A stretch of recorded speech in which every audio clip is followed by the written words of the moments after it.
Pasukan Chechnya dan pasukan Rusia melakukan kerja sama menghancur leburkan belasan benteng militer Ukraina di garis depan. Rekamannya beredar di Telegram pada Rabu 12 Juni 2024.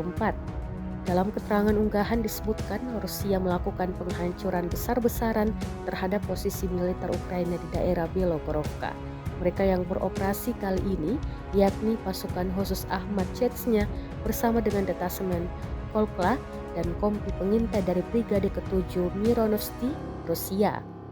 Drone merekam dahsyatnya ledakan pada bangunan-bangunan yang diduga kuat menjadi benteng militer Ukraina. Namun tidak dirincikan jelas kerugian yang diderita militer Ukraina dalam gempuran ini.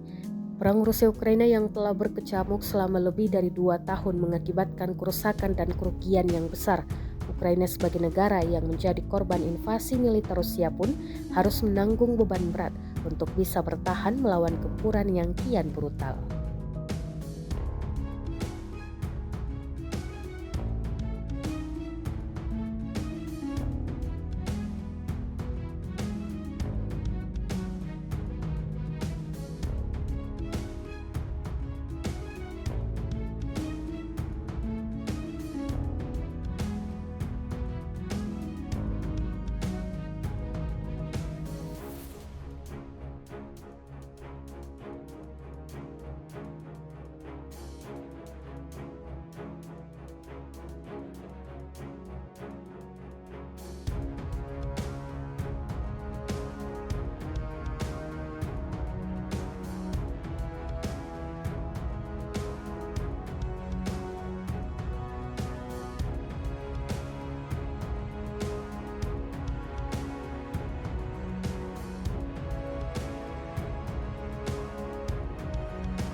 Download Tribun X sekarang, menghadirkan lokal menjadi Indonesia.